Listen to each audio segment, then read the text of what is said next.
Welcome back to Against My Better Judgment, the podcast where two friends, I'm Tamara Golden. and I'm Danielle Whiteside, tell the truth, share the lessons, and laugh about the moments that we knew better but did it anyway.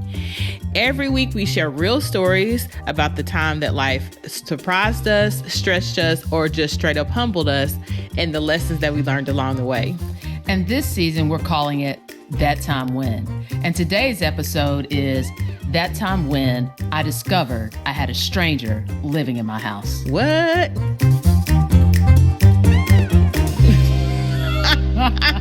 Put a pin in that. Yes, but before we do that, let's talk about it. How was your week? You know, Danelle, it's been a long week. This week particularly, as you know, I have a dog that is over 15. And every time something happens to her, I'm like, I get hypersensitive to, what's going on. And right now, currently, she has an ongoing issue with her kidney that has been discovered. So we're kind of patching her together to make it work. But she went 2 days without eating, but she was drinking. And so it's just been a week of remembering, I've been in 4 houses with this dog. I've been across the states. There are a few places she hasn't gone. So it's been a really hard time of just thinking about Libby and making sure that, I've done my best and making her comfortable. So it's been a really, really long week. And see, you talking about that, I literally want to cry right now. I do too. This is why I don't have a dog. Yeah. Because I cannot, when I think about it, dogs really do become part of your family. I've actually never had a dog. And everyone in my house except me wants one. But I just don't think I can handle it just feels like a lot of emotional labor when they go to the rainbow bridge in the sky. And I would just feel so crazy for literally falling apart over a dog. But it's I know I would. Yeah. I remember when she was 12 when she tore her ACL, and it's called TPLO with the dog. And people are like, what'd you do? What'd you do? I'm like, I got surgery. That was the only thing wrong with her. There was no reason to, you don't take a dog, out to the woods and shoot them in the head because they broke their knee. The only thing wrong with her was her knee. And it's because she could not walk. If she could have limped along, fine. I wouldn't have had the surgery. But we've had a long history, and she has kind of overwhelmed my thoughts this week. Oh, I'm so sad about that. I hope Libby. I hope she just has a peaceful. She ate today. Few days. She ate. She didn't eat everything, but she's eating a little bit today. So. Oh my gosh. Yeah. Listen, if something happens to Libby, I'll be there for you, but I'm going to be probably on the floor too. I just hate it. So how was your week? That was a downer. So I know. I'll try to change the mood around here. I think I talked to you a few weeks ago just about trying to set up systems. And so I have put some systems in place. And so over the last week, I have really been locked in. So my focus has been better. I've been trying to block my time so that I'm not when I'm at work, my door is pretty much always open. People pop in to tell me certain things, ask me certain questions. And then when you have direct reports, you want to be there for them. So if they need your advice or, there's something that you need approved. So I try to be the type of leader that is available. But when you are so available, it also disrupts your ability to think and have thinking time and working time. Yeah. And so I went to my assistant and I was like, look, I need your help. We need to block my calendar off a little bit better so that, I have time to focus. And so since then we've kind of strategized on how to do that. And so I've really been locked in. And so it feels good because it's I actually feel like I'm working and not just triaging, answering questions, signing forms, that sort of thing. So have you read, it's called 7 Habits of Successful Leaders or Successful People. There are a bunch of them. Yeah, it's been so long ago. Well, I bought the little, and I'm just reminded, they do a bunch of different versions of it. And I just bought the little miniature study, pocket book that you can take with you. But when you're explaining your systems in your day, one thing I was reminded of that I learned in that book is do the important stuff first. Yeah. So because if you do the important stuff first, you know that it will get done. Right. And also I think a thing that kind of debunks that is do the important stuff for the time of day that you're the strongest. So I'm a morning person, so that really works out to do the important stuff first. But if you're not a morning person and you kind of get your drive like in the middle of the day, I think you would probably need to tweak that to doing the important stuff in the middle. I don't really know how that part, so it kind of debunks that part of the book. Well, I think it just depends on what you're illustrating is like what your strengths are. Cause I'm realizing that I need to do my people stuff in the morning. Like, touching in, like checking in with my assistant. We have a morning meeting but like from 3 to 5, I'm like powering through, I'm typing, like I'm like thinking. So I guess my brain kind of can do the hard, like driving work and production around the early afternoon. Yeah. Huh. So I think it just depends on how you're wired. I'm just, since I've been able to structure my day, I've been able to notice how I best, my optimized work strategy. And I didn't really know that before. So no, this is kind of an aside, but I actually sat down this week to better structure and organize my day because I was talking to one of my girlfriends and I said, I need about 4 more hours in the day. Like, that's how much I need. Me too. And so what I did is I'm like, okay, can I go to bed earlier? And can I go to bed earlier and can I get up earlier?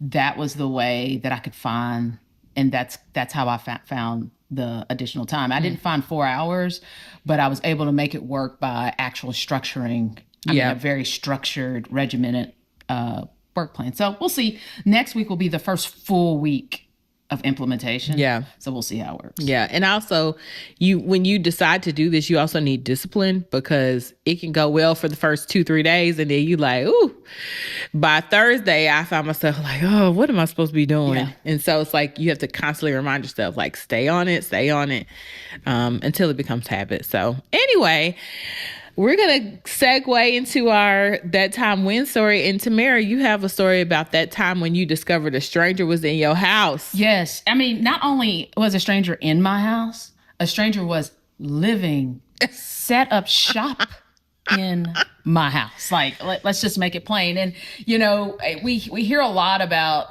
these folks with these huge mansions and, you can have squatters or you can have people living on one end and you don't even know that they're there. This isn't that.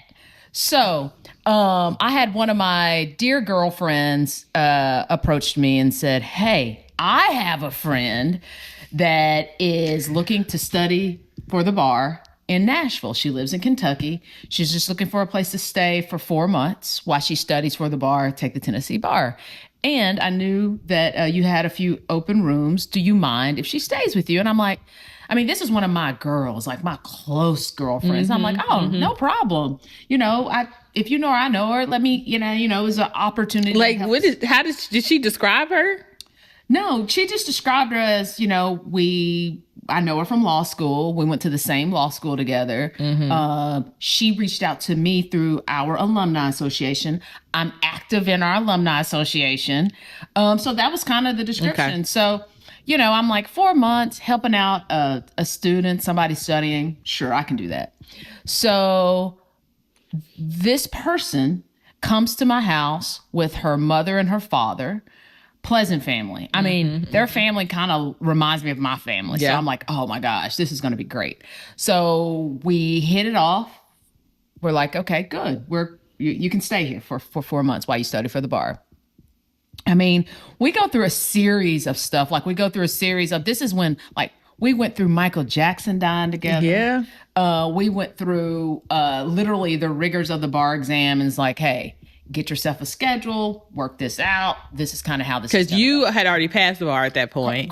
So you were kind of coaching her through her strategy of getting to bar passage. Correct. I was about 5 years ahead of. 5 years ahead of her with the bar. So structure. But the more it was just the more we got to know each other, we became dear friends. We we went to parties together. We did Sunday brunches. We did all kinds of stuff. In fact, my nickname, because I was working a full-time job. I was in the throes of being a young attorney grinding, for several crazy hours.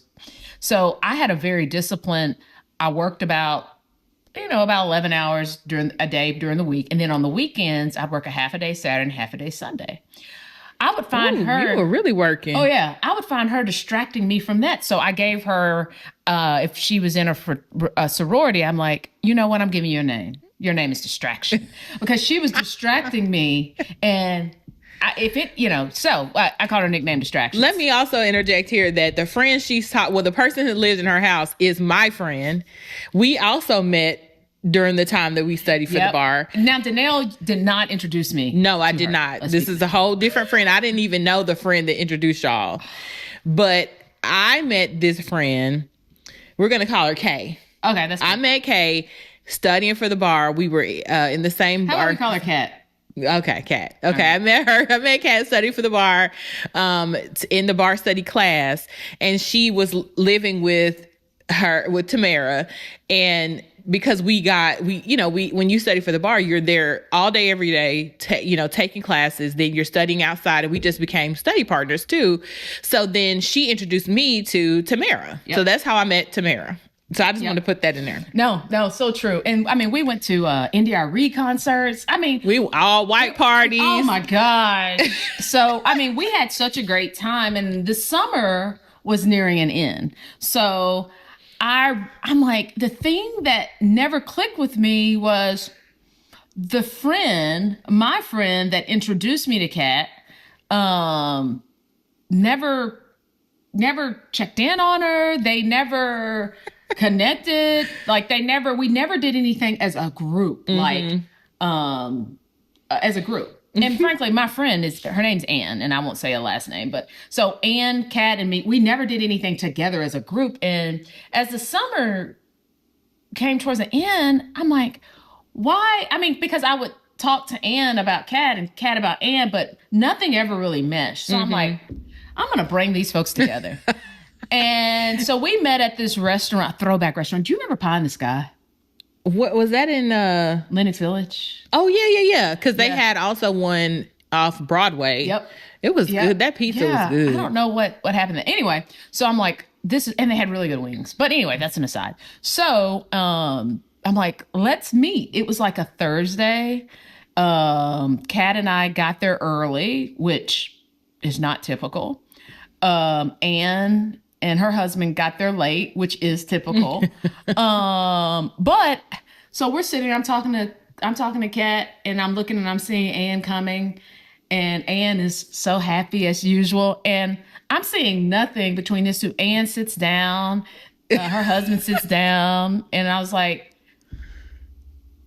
it was this quiet. We were hugging these two. So these two didn't speak to each other, didn't hug, it was like they were waiting for me to introduce. So I was like, well, where's Kat? I'm sitting here like, what are you talking about? Like, she's right here. So it takes me about 5 seconds. I'm like, hold up. I was like, Ann, do you know Kat? And it goes, squinting like, And I'm saying she's right here. Like, this is the person you told me should live in my house. That's been living in my house for 4 months. And so I'm like, Kat, do you know Ann? I may have seen her. I'm like, So Ann just falls out. She's like, oh my gosh. I'm like, what do you mean? Oh my God. The Kat I was talking about does not look like this, number one.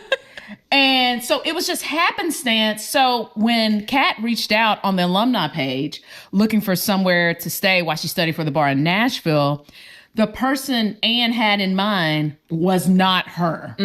So I say that to say these two didn't know each other. They were introduced to each other like right then and there for the first time ever. So here I am for a full summer with literally a stranger living in my house. That is crazy. That that's crazy. First of all, I've never even imagined that I would have. I don't know if someone reached out to me and said, hey, my friend's studying for the bar. Can they live with you? If my answer would be yes. I'm not sure about that. I would like to think. Think about also when you're single and you have extra rooms and, put it in that right perspective too, though. Right. And if it was me, like, let's just say I call, it's like, hey, Danelle, one of my friends is in town. And you live somewhere else like Philly. Mm-hmm. She looks for somewhere to stay for the bar. What would be your vetting process? Because clearly I didn't have one. Listen, I met the family. I mean, you did all the vetting. You did all the vetting. You did. It's just the fact that she didn't really know the person that she thought that Kat was actually not her. But the part that sticks out to me really is how divine orchestration of relationships, because the fact that y'all ended up being friends for real, y'all hit it off, it worked out, and then it formed even more connections that for friendships that have lasted 15 years now is crazy. It's really, really bizarre, but the fact that you couldn't make this up. No, like if you put a few more twists in the plot, we'd have a Lifetime movie. Right, because she could have killed you. But this was a Hallmark movie, all right? Yes, the other type. So that's my just discovering a stranger in my house. That it was a trip. Well, I have to say thank you, Anne, for making the connection, because now I have a friend. True. I have two friends. True. And so it worked out. Yeah, I guess. I that still trips me out. Like, only certain friends just gonna think they know somebody and recommend. Like, I think it takes so much for me to recommend somebody.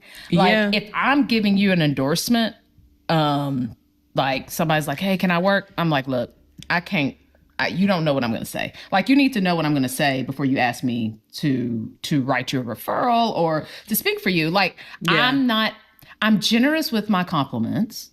I try to be fair in my assessments, and I try not to be critical, but I try to be honest when I cannot endorse something or somebody. And I think the lesson in that for me is that not only everybody's criteria for endorsing other folks, it's just not the same. That's true. Because there's no way that it just wouldn't have happened. I will tell you, I have a story. Now, I can't tell you all the details because it's not my story firsthand, but my best friend, and Jason, shout out to you, Jason. Hey, Jason. Jason, I need to meet you sometime. You have met Jason. You say that all the time, but I've not met Jason. I just can't believe y'all haven't met. But anyway, his fraternity brother, they were a few years apart, but they're the same chapter, so they knew each other and they kind of grew up in the same town. His fraternity brother called him with a similar, like, hey, my little cousin has an internship in your city for the summer. Can he stay with you? Same thing. Jason's single, had a 2-bedroom apartment. He's like, yeah, sure.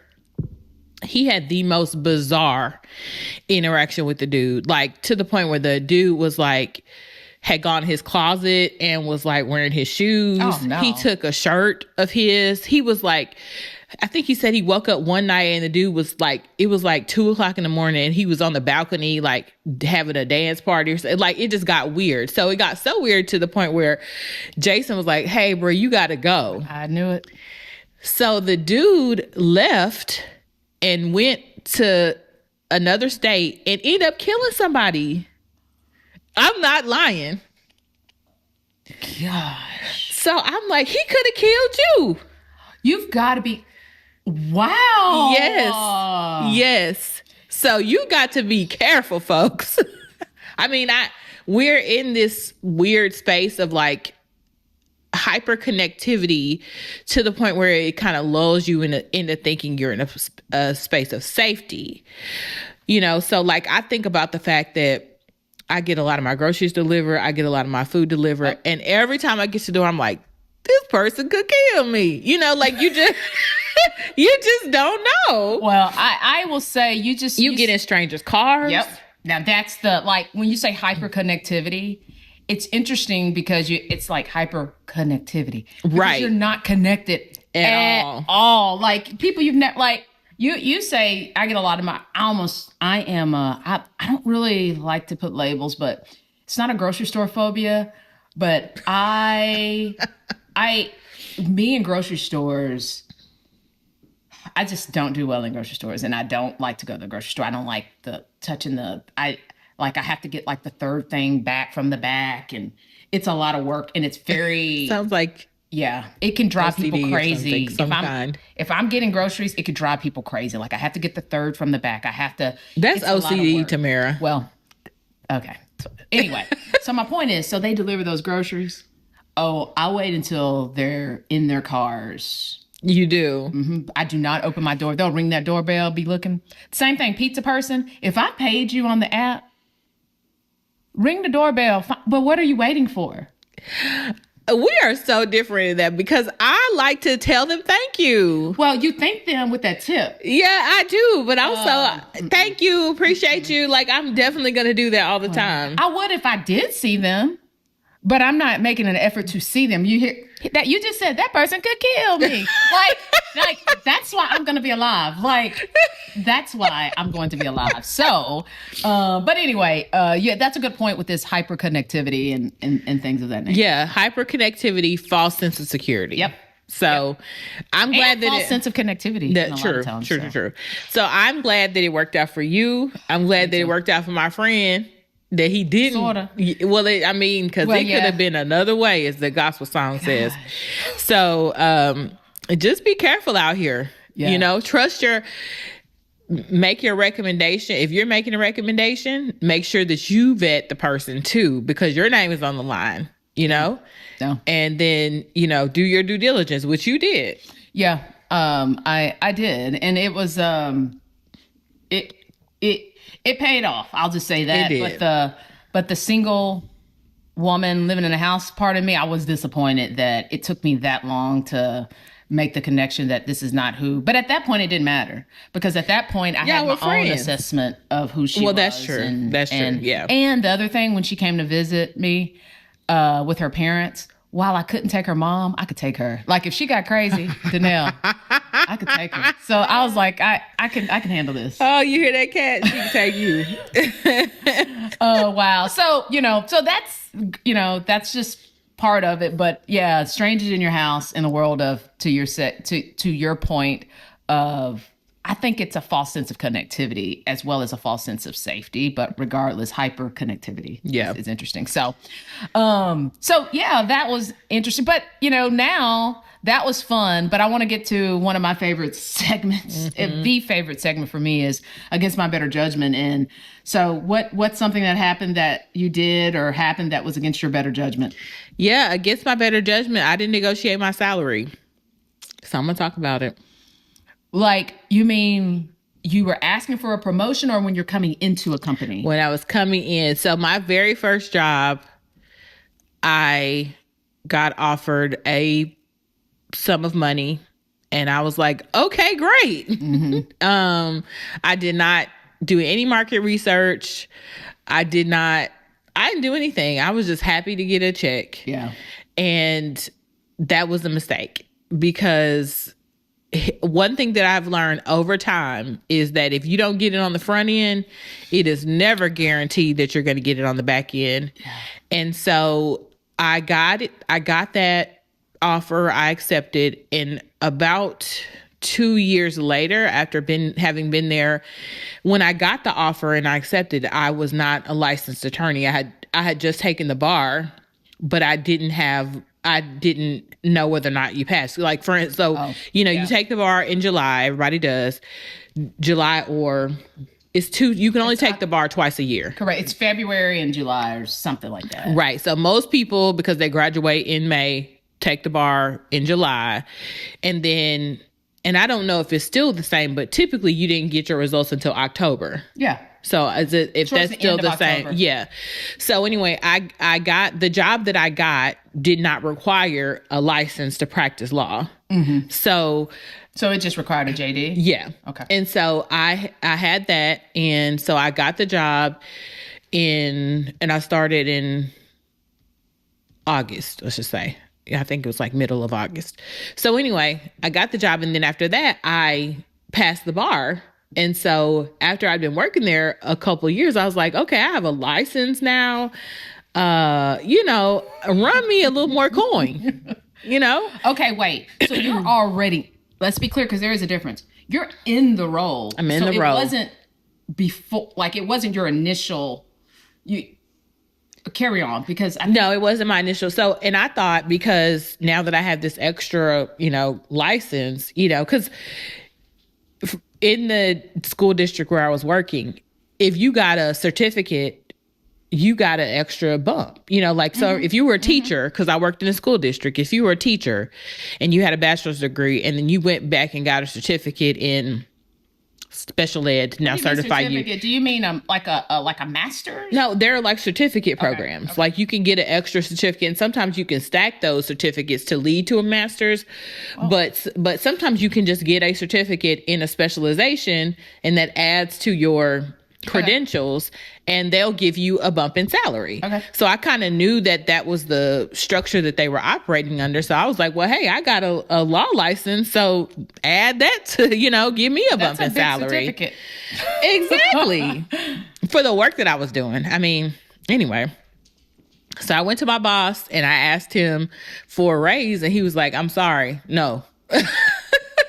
I mean, it was a polite no, but it was still a no. Mm-hmm.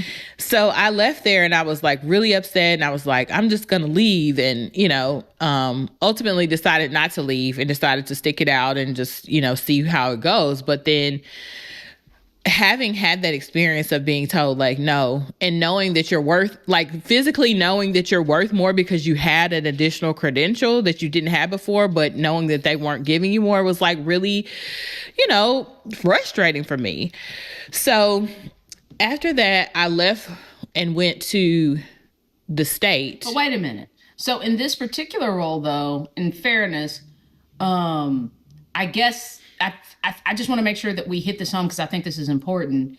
I think what you're saying is that when you took that job, knowing that you were about to be a licensed attorney in like 2 months, you negotiate. If you haven't started the job, you start off negotiating on what's going to happen in 2 months. Exactly. And so you want to say, hey, in 2 months, I'm going to be an attorney. Because of that, do your work, research, and then negotiate from that. From that point, because your job didn't really change. It did not. So I could, that, and a lot of folks, you've got to recognize, like, when you get a certificate and your job doesn't change, okay.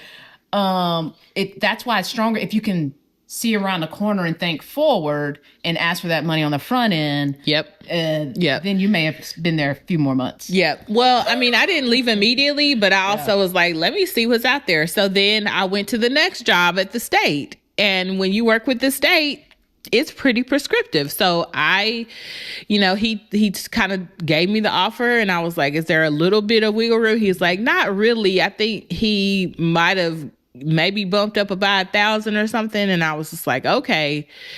So you got me at not really. Like I'm almost curious of not really means yes, there is some wiggle room. Right. But I didn't know that. No. So then I took that job, and I had been there a few years.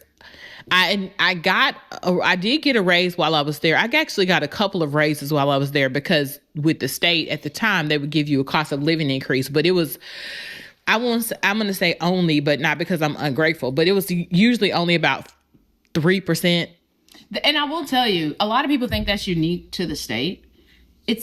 That's not unique to the state, 3%. Like when it's talking about raises, a lot of corporate entities, your raise, I mean, anywhere between 3 and 5%, your raise. Okay. So a lot of people in the state feel like they're getting the shaft, but they're really not.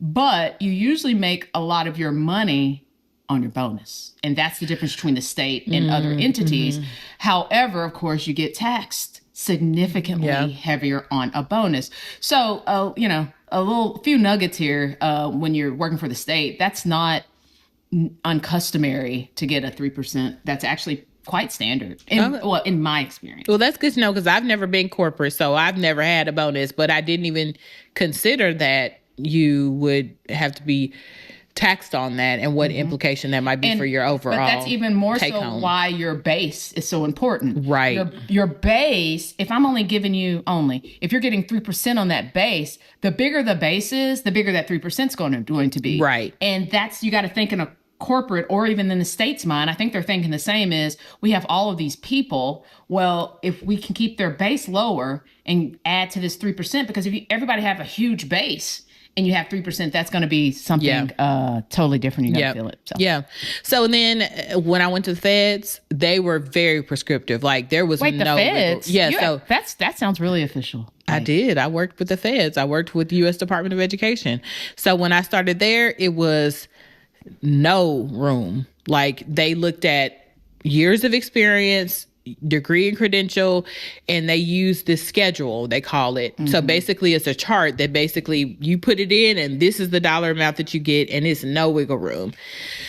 So then comes the opportunity that I had next, and you best believe I was not going to not negotiate that thing. And so I was able to negotiate at that point the dollar amount, the relocation, the start date, the benefits package, all of those things. And, it was a great start. But I had learned after having had 3 jobs before then that I'm getting it on the front end. Yeah. Because again, it's not guaranteed on the back end. Yeah. And another tip I'd also sprinkle in there with folks is, if you can't figure out a way, figure out before you go into it, what is money, right? Like, what is money? And have your, I've been watching Prison Break, which is ridiculous because they've been breaking out of prison for 10 years for different prisons. Anyway, but the neat thing about Schofield, one of the main characters in Prison Break, is he always has a plan A, B, C. He's like, it's time for plan C. And so just remember when you're having those salary negotiations, make sure that you have, because if somebody really wants you, they really want the best. Well, I think if I'm a hiring person, if I really want you, if I can't give you the money, I really want to give you something else to make you feel good about it. Because what I don't want you to do is come in here and do this work and then resent it because you're not getting paid enough. So have your plan B, and a good plan B is maybe more paid time off. Like, okay, you can't give me another $5,000, but how much is 80 hours? And keep in mind, that's not something you're going to be taxed on. All right. Right. So figure out a plan B that may not be physical, or is there some sort of profit sharing? Is there some other type of incentive that you can get early? Maybe after 5 years with the company, you'll get some profit sharing type schedule. Maybe can I get that at year 3? Maybe the answer is no, but at least whoever's hiring you can understand your thought process, your strategy, your critical thinking, those types of skills. Yep. I will also say, make sure you say when you're trying to get, for instance, relocation expenses, gross up, so that, you'll end up with the full dollar amount versus the taxed dollar amount. Yep. Those little nuances make a difference between what you're actually getting in hand and what Uncle Sam is getting. That's a great tip. And that's one that I didn't know when it came time for the company to relocate me, but I will give a shout out. My company did that without me having to ask. Oh, cool. And so when I saw it, I was like, oh, wow. So I learned that lesson, I guess probably the easy way, but that's one thing that didn't cross my mind. So, yep. And I will also say, and we'll wrap this up, is that if you don't advocate for yourself, don't be confrontational. It could be awkward. It might feel like it's awkward for you to come to this conversation in a negotiating manner if you're not used to it. But understand that if you fail to negotiate, that says something about you too. For instance, I am an attorney. My job is to be an advocate for my client. And so if I cannot advocate for myself, then that sends a message that I may not be able to advocate for my client. And so again, you don't have to be adversarial. You don't have to be confrontational. At least though, go back and ask for more, because that says at least I'm willing to advocate for myself. Even if the answer is no, it's no harm in asking. And if they're making the offer, they want you. Yeah. And it's going to cost more for you to walk away, because they've already spent money to recruit you, to have you interview, sometimes to get you there. Yep. So it costs money already. And if you're already on the hook, it would cost more if you walked away. So you have the upper hand. So, don't go in there if they're offering you 100,000, don't say, I need 2.